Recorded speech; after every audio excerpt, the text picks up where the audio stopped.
fresh off the bike, first impressions, no holds barred. I hated it. So how do you try? I got a lot of hatred the last time I rode this bike. Lots. I rode it the first time it came out. And I rode it tonight. Funny thing is, I don't hate it. I don't hate it. In fact, I kind of like the bike. Well guys, this is a little different than any test ride I've ever been on, even with this particular company. But I guess I have an Escort with me, so yay. And it's about a 36 feet test ride, so we're not going to find out much. But what's happening YouTube? Let's see, we're going to revisit the Pan America 1250 special here. People here at Legends Harley Davidson Mayor are kind enough to let me take this for a putt. Maybe we might even trade the old KTM off on this bad boy. I don't know. Could happen. Oh, look, he's run.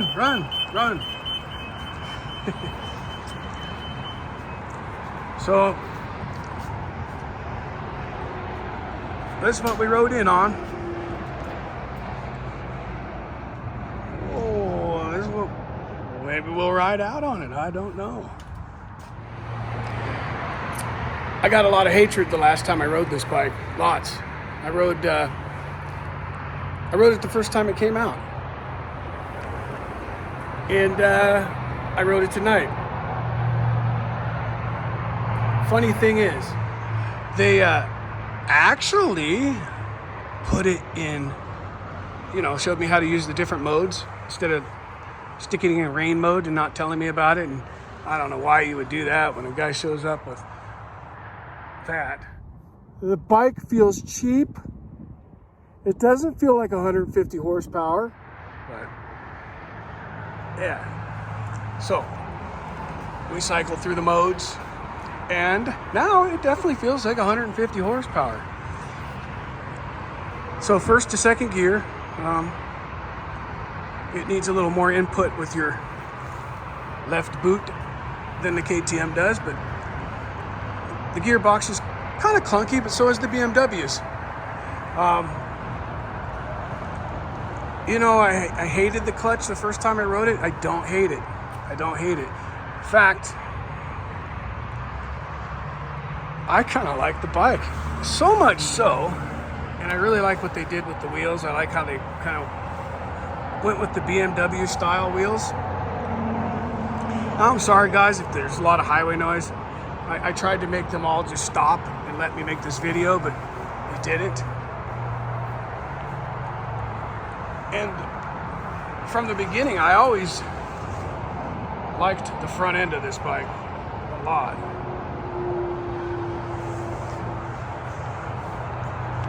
So the suspension's a little harsh.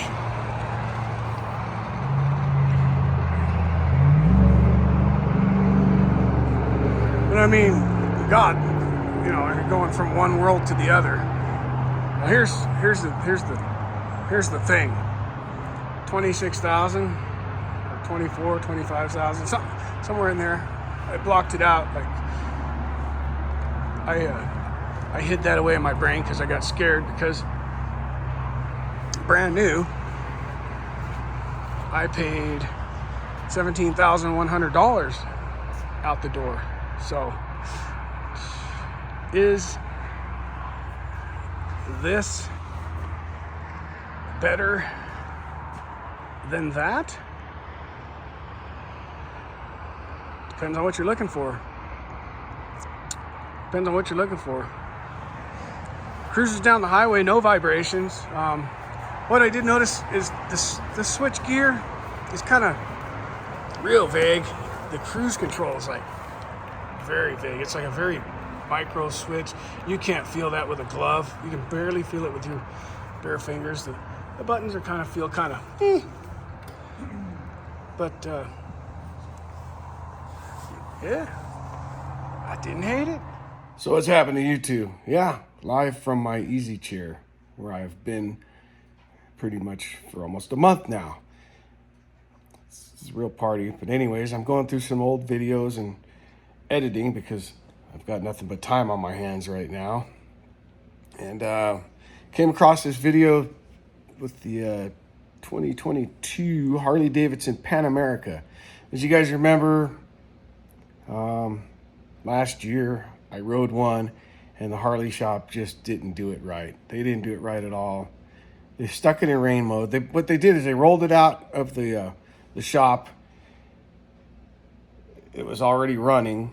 It was in rain mode, and it was just instant like disappointment. Because when Harley announced the Pan America, I was pretty excited about it. Like, you know, the numbers are right, price was right, the weight was right, the horsepower was right, everything was pretty right about it. I liked the way it looked, so I was excited to ride it.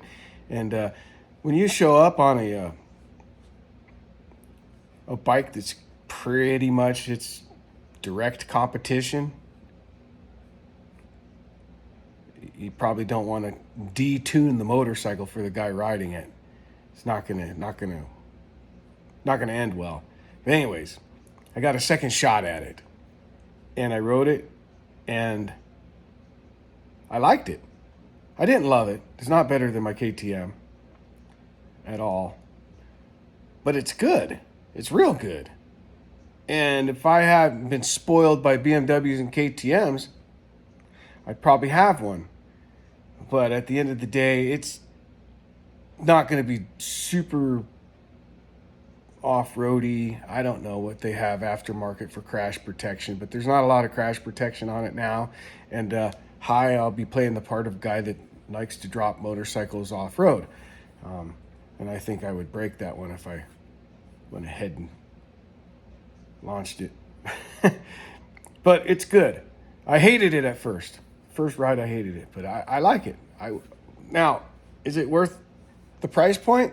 Somehow, when they were talking numbers, I thought these were like $21,000 at the high end, and somehow it was $24,000, which confused me a little bit, but whatever.